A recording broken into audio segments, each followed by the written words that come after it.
Olá, boa noite. Eu sou o Luís Cruz. Eu sou o Ivo Dias de Sousa e hoje vamos falar principalmente de sentimentos e da sociedade aberta do Karl Popper. Ah, os sentimentos são uma questão muito importante na sociedade atual, na civilização ocidental. Provavelmente a importância começou a ser crescente no romantismo do século XIX.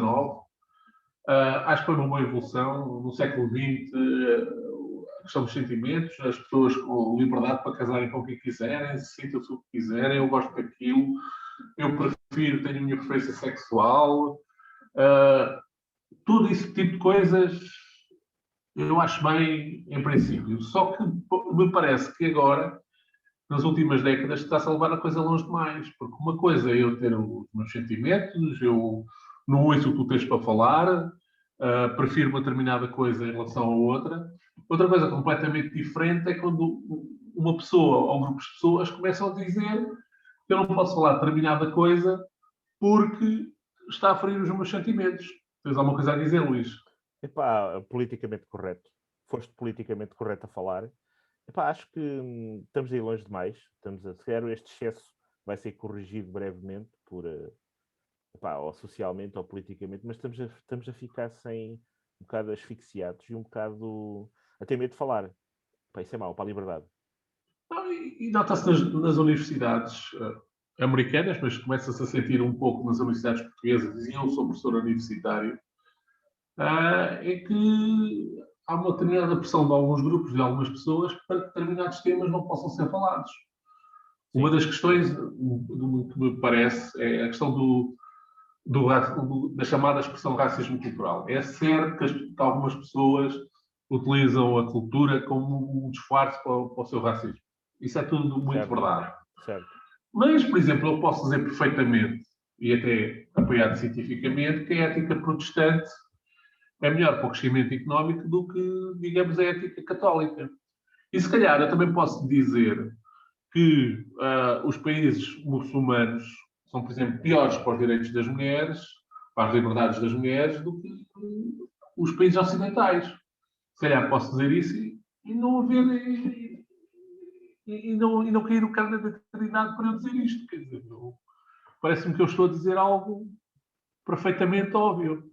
Eu, por exemplo, fico muito espantado com alguns políticos, nomeadamente do Bloco de Esquerda, que defendem que é um partido que está sempre a falar dos direitos das mulheres, etc., que defendem que a imigração para Portugal e para os países membros da União Europeia devia ser livre. Quer dizer, devia ser livre e, olha, se Portugal tivesse 5 milhões de marroquinos cá, se calhar os direitos das mulheres e as liberdades das mulheres iam à vida. A liberdade é que o Karl Popper fala, a gente já vai falar do Karl Popper. Podemos falar já do Karl Popper. Eu gosto muito do Karl Popper, mas deixa-me só dizer isto que eu acho que é importante. A questão da liberdade, a questão da cidadania, a questão a questão dos Estados, a questão da identificação com determinadas ideias políticas, a nova micropolítica dos sentimentos e da identidade está a fragmentar a sociedade e está a criar grupos que nem sequer comunicam uns com os outros. E isso em termos do que é um consenso mínimo, os consensos estão-se a romper. Tipo, eu não falo com este tipo, que este tipo é de direita, é fascista. Determinadas ideias que até não são nada do outro mundo, são ideias perfeitamente aceitáveis, são catalogadas, são interditas, e isso é mau para a liberdade. As pessoas já não comunicam, já não há o diálogo político, já não há o debate político. E isso é complicado, porque os extremos vão começar a emergir. E falta um bocado de bom senso, acho eu. E depois, outra coisa, eu vou dar uma de Jordan Peterson. Há sempre duas metanarrativas a concorrer e é boa que as duas metanarrativas ocorram ao mesmo tempo. Uma delas é a metanarrativa do indivíduo e outra é a metanarrativa do grupo. Eu acho importante que a metanarrativa do indivíduo prevaleça sobre a metanarrativa do grupo. Quer dizer, se eu sou principalmente homem ou mulher, ou se eu sou principalmente branco ou negro, ou logo que seja, heterossexual, homossexual ou lá o que seja, evidentemente que há uma espécie de guerra interna entre estes diferentes grupos em disputa de poder. Quando nós não somos isso, quer dizer, no meu caso, eu sou de sexo masculino, gosto de mulheres, certo. Aliás, sim, etc, sim. etc. Aliás, está a haver uma coisa curiosa, que eu também participo nisto. Eu gosto muito dos africanos, como tu sabes, tenho montes de clientes africanos e sou um tipo de direito. Portanto, sou um fascista que adora africanos, tem relações com africanos e é espantoso. Mas, por exemplo, e está-se a assistir cada vez mais, a questão de és negro, tens de ser de esquerda e radical de esquerda. Isso não é verdade. Tu podes ser africano de cor e podes ser conservador. E, aliás, nos Estados Unidos já está a emergir isso.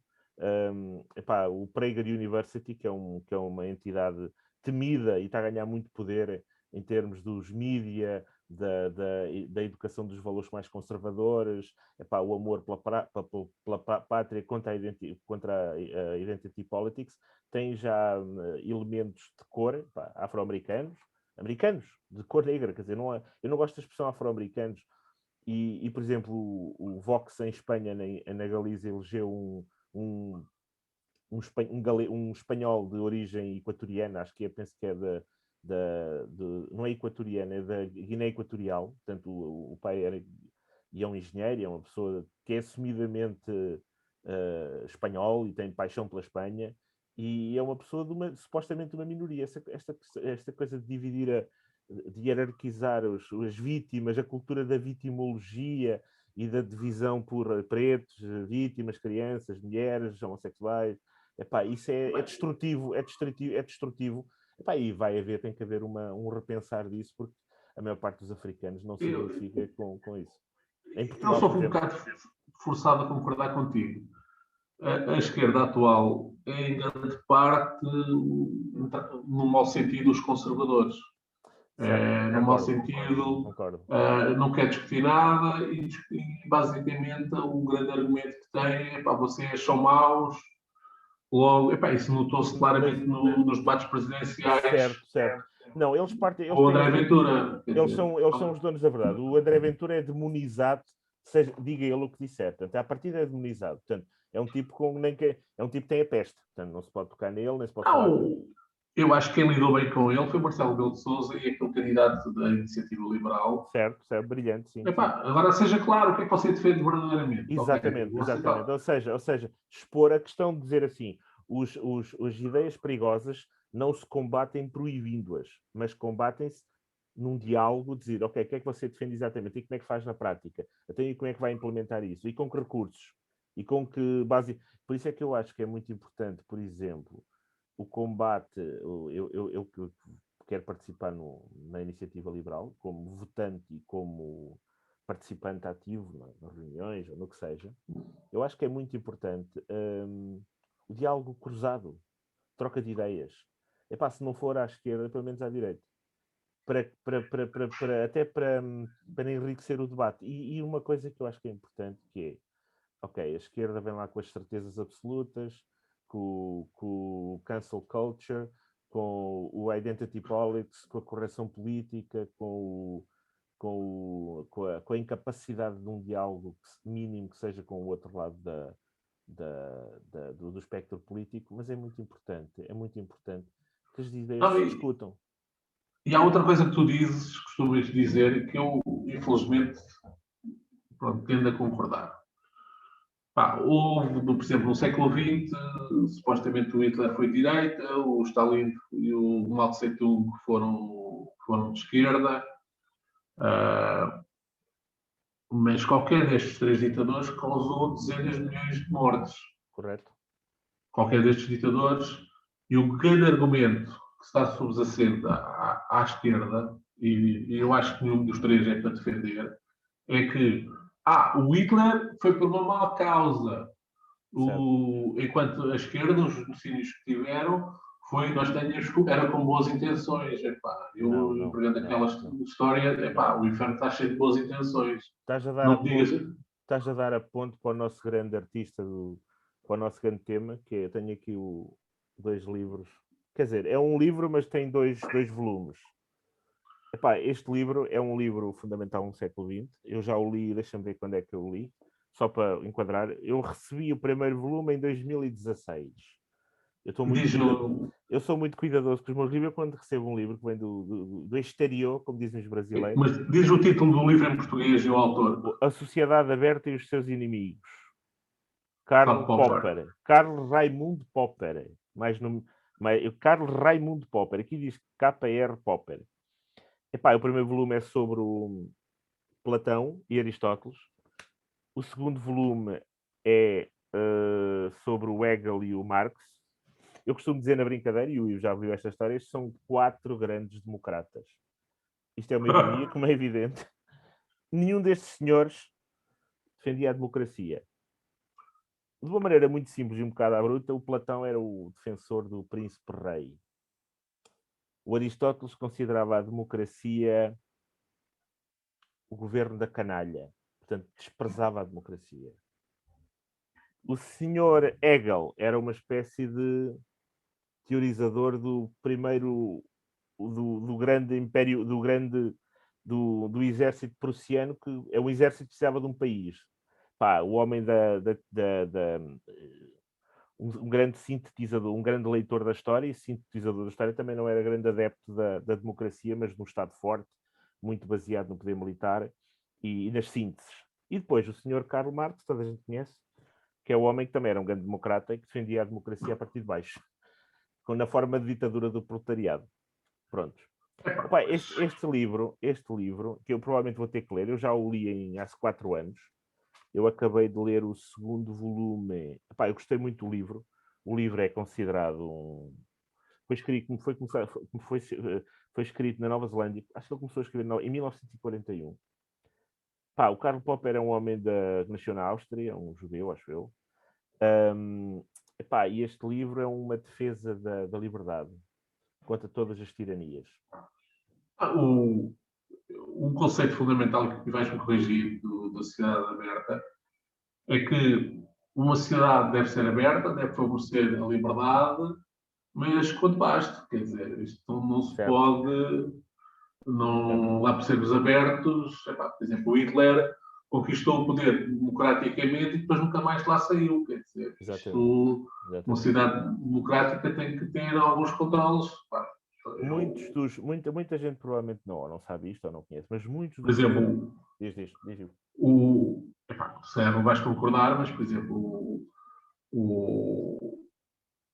os Estados Unidos já têm controle bem um presidente como o Trump, quer dizer... Mas os Estados Unidos, há aquele filme há um filme que entrava o Peter Sellers, em que, não sei se já viste esse... Um filme famoso em que eles elegem basicamente um idiota para presidente dos Estados Unidos. E quando descobrem que elegem um idiota, entram em pânico. Epá, ou seja, um país como os Estados Unidos, que tem uma democracia funcional, um sistema de justiça que funciona, os checks and balances, pode-se dar a luxo de eleger um maluco e um idiota.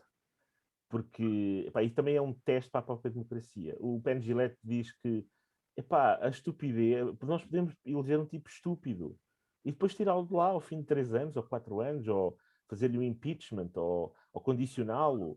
Epá, porque existe o Trump foi eleito pela primeira vez e na reeleição perdeu por pouco, teve mais votos. Quer dizer, tem que haver os mecanismos de controle do poder, a lógica do poder nos Estados Unidos, e que é o que eu acho muito interessante, não é o poder tem que fazer isto. Não, nós temos que limitar o poder do governo. A gênese da economia, da política nos Estados Unidos é como é que nós nós limitamos o poder do governo. Não, e tem que ser controlado outras coisas. Eu estou-me a lembrar, eu vi recentemente um podcast de Peter Sun com uma autora, não sei qual é a nacionalidade dela atual. Eu julgo que ela é filha de imigrantes turcos e pediu asilo na Holanda porque os pais queriam-lhe fazer um casamento um bocado à força com um primo que estava no Canadá. Pois.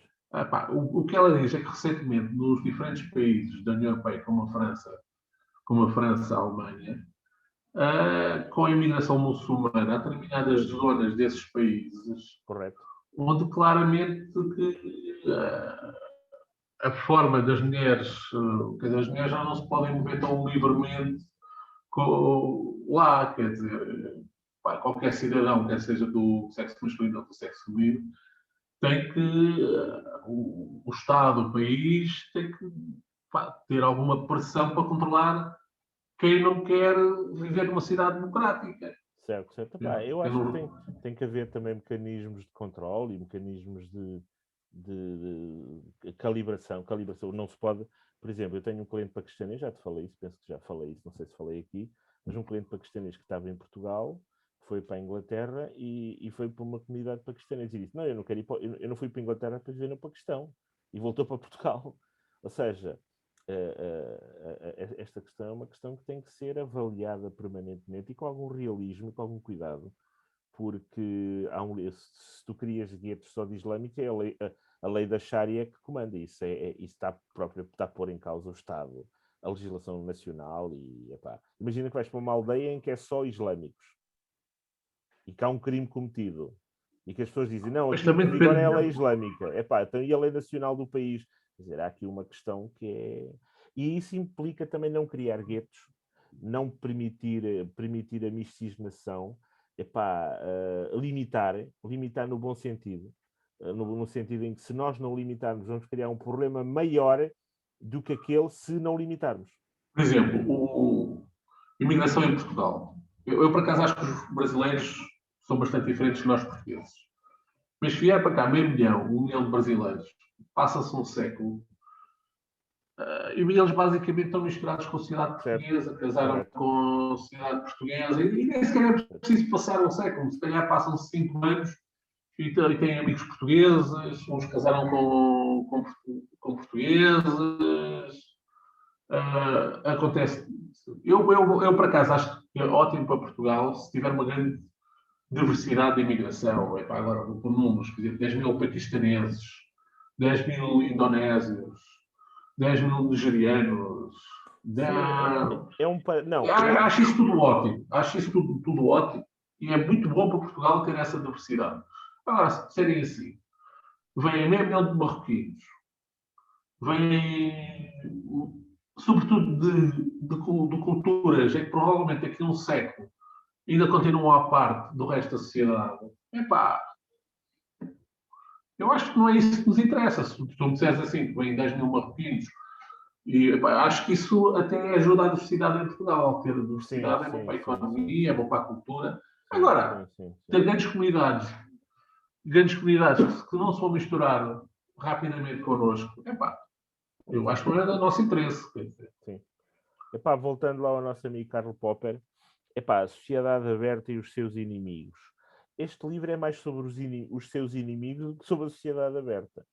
Ele basicamente defende o modelo anglo-saxónico, que foi um modelo que nasceu nos Estados Unidos, essencialmente Inglaterra, que foram modelos que nasceram também contra os inimigos da altura.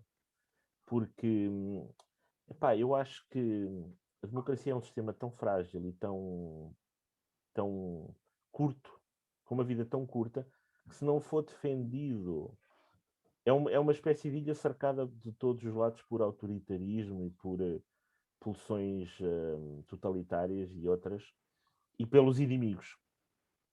O mais grave é que está aqui uma coisa curiosa, que é os inimigos estão dentro de casa. Há muitos inimigos, há alguma parte da extrema-direita é claramente inimiga, parte da extrema-esquerda é claramente inimiga, depois há uns falsos aqueles pós-modernistas, eu acho que são um inimigo claramente. Sim, se eu bem entendi o que é o pós-modernismo, se eu bem entendi, corrijo-me se eu estiver enganado, o pós-modernismo assenta essencialmente neste pressuposto. As palavras governam o mundo. Ou seja... construção social. É uma construção social. Se eu, de repente, quero ser uma mulher, e que sou uma mulher, eu sou uma mulher. Certo. Eu não estou a dizer que as palavras não sejam também um fator, entre muitos outros, que governem o mundo. Mas quando entramos nessa lógica, que as palavras é que é que são o mais importante e que se eu quero... E sem ter em atenção a coisas muito básicas, quer dizer, à biologia, à física das coisas, quer dizer, a gente não pode ter uma cidade qualquer completamente virtual, quer dizer, as coisas têm que resultar de alguma forma, não é? Quer dizer, acho Sim. eu. Eu acho que, epá, eu estou muito interessado nisso, é um projeto que eu tenho agora, é ler os clássicos da política. Já li o Karl Popper, tenho o Leviathan do Hobbes para ler. Epá, li um livro fabuloso. Onde é que ele está?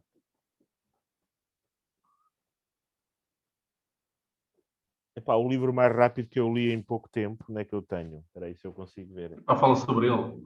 Essa é uma longa viagem com o Vasco Polido Valente, do João Céu e Silva. Li o livro em 6 dias. 300 páginas que eu li em 6 dias. Epá, o Vasco Polido Valente morreu há um ano atrás. E epá, era uma figura polémica. Era um homem, dizia que era um homem que nasceu no século XIX e morreu no século XXI. O que é curioso. Mas ele epá, era um dos maiores especialistas na história portuguesa do século XIX. E, epá, ele diz duas coisas curiosas que eu gostava de dizer. Ele queria ser o historiador do século XIX até 1930 em Portugal, queria escrever um grande livro e não conseguiu. E depois falou no Sá Carneiro e no Mário Soares.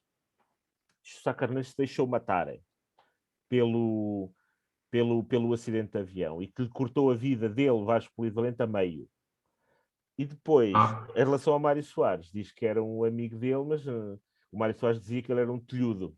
Portanto, ele basicamente tentou criar uma direita decente em Portugal, não conseguiu por causa da morte. Não conseguiu, quer dizer, não, o projeto ficou interrompido pela morte do Sá Carneiro. E o Mário Soares, ele foi conselheiro político do Mário Soares para a eleição como Presidente da República, mas tinha uma relação complicada. Mas ele era um grande admirador do Mário Soares, disse que Portugal deve a democracia ao Mário Soares. Isto é uma parte, também para fazer a ponte com o Karl Popper. Epá, a Iniciativa Liberal agora tem lá o Liberdade Mais, que é uma espécie de fundação, um think tank à portuguesa. Agora tem lá uma lista de livros sobre educação política para a liberdade, vamos chamar-lhe assim. Epá, e está lá o Karl Popper, estão lá os clássicos franceses, americanos, ingleses, alemães. Epá, e é importante perceber que muitos dos homens que são os pilares da civilização ocidental, no caso do Karl Popper, os 4 homens que ele refere, que é o Platão com o príncipe rei, o Aristóteles, que desanca na democracia, o Hegel, que é a Prússia, é a modelização do Estado prussiano e o Estado moderno, e o Marx, que é cuja história é muito interessante, mas no século XX mostrou quais são as consequências práticas do pensamento de Marx. Pá, e diz. Uma coisa muito irritante no Marx e noutros pensadores é que defendem quase sempre soluções de cima para baixo, top-down. Correto. A gente vai investir aqui mundos e fundos, os recursos de uma nação imensa, numa aposta. É tipo aquela história do Mao Tse-tung. Um grande exemplo do Mao Tse-tung é ele de repente dá-lhe na cabeça, acha que os pássaros são os grandes culpados, que vai haver mais produção por matar os pardais e companhia. Pá, investe nisto, pá, e de repente há insetos por todo o lado e umas ditas de chineses morrem. Eu não estou a dizer que isto não é uma coisa para experimentar, mas se o gajo quer experimentar isto, experimenta. Escolhe uma pequena zona, mata lá os pássaros todos e vê as consequências. Não sei se...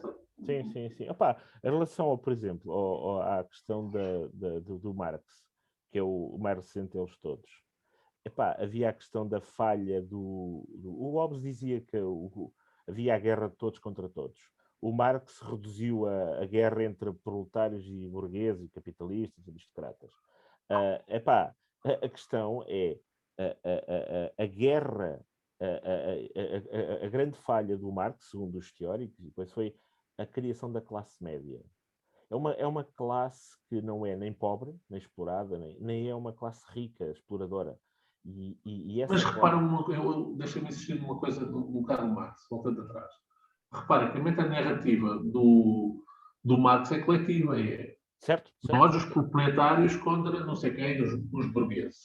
Exatamente. E eu não estou a dizer que esses conflitos não façam, em parte, sentido, mas, mas nós não somos muito mais do que proletários ou burgueses ou outras coisas quaisquer. Nós somos dezenas de outras coisas. Exatamente, concordo. Aliás, Somos o que estás a dizer é que nós somos neste momento cidadãos, eleitores, consumidores, contribuintes, somos muita coisa em simultâneo. Altos, baixos. E muitas vezes contraditórios. Contraditórios.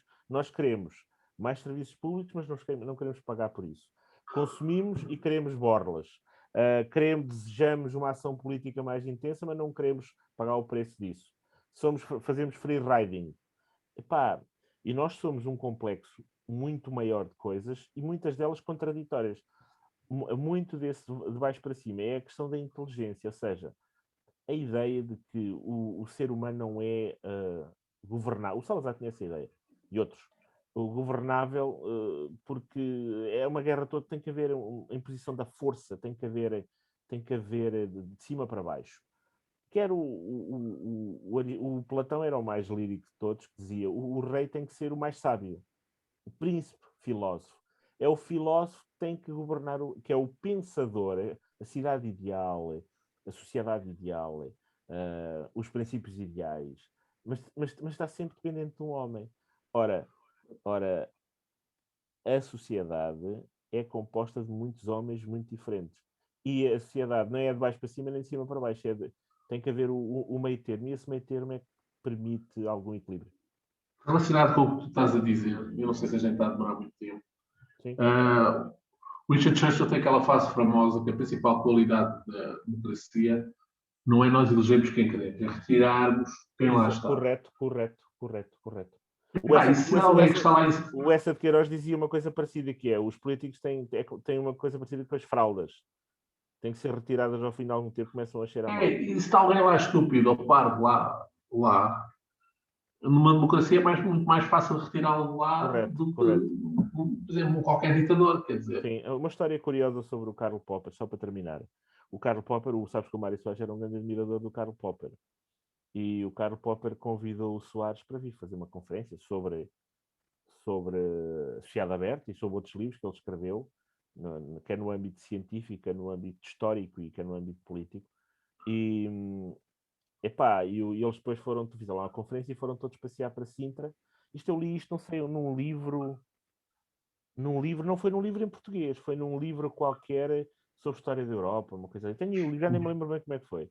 E eu achei espantosa a história, porque o Mário Soares convidou todos a irem passear juntos para a Serra de Sintra, e o Karl Popper disse: então, mas isto aqui é o quê? E vamos todos juntos. E o Carlos: não vamos todos juntos. Eu vou passear sozinho e vocês seguem o vosso caminho. E ficou tudo surpreendido. E eu achei esta história maravilhosa. Passou-se com o Karl Popper em Portugal, nos anos 90, por aí. Ivo.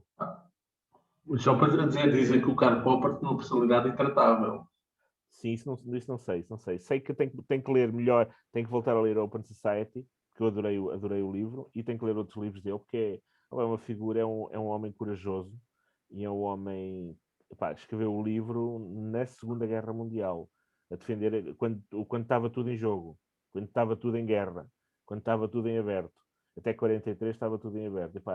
E conhece aquele livro do Philip K. Dick? O Homem do Chapéu, o Homem do Castelo Alto. Sim, em que ele escreveu a história. Por acaso gostava de ver esse filme, em que ele escreve um livro sobre a vitória dos japoneses e dos alemães, em que dividem os Estados Unidos, metade é japonês e metade é alemão. Ou seja, nesse livro ambos são maus, mas os alemães parecem que são piores do que os japoneses. Ambos matam muito pessoal, etc. Mas na parte conquistada dos Estados Unidos, controlada pelos alemães, eles limpam os judeus, negros, enquanto os japoneses estão se pouco lixando desde que o pessoal cumpre o que eles querem. Sim, a escravatura. Os alemães eram mais purificação da raça. Apuramento da raça. Está bem. Ficamos por aqui? Vá. Está bem. Vá, até à próxima então. Grande abraço. Tchau. Tchau.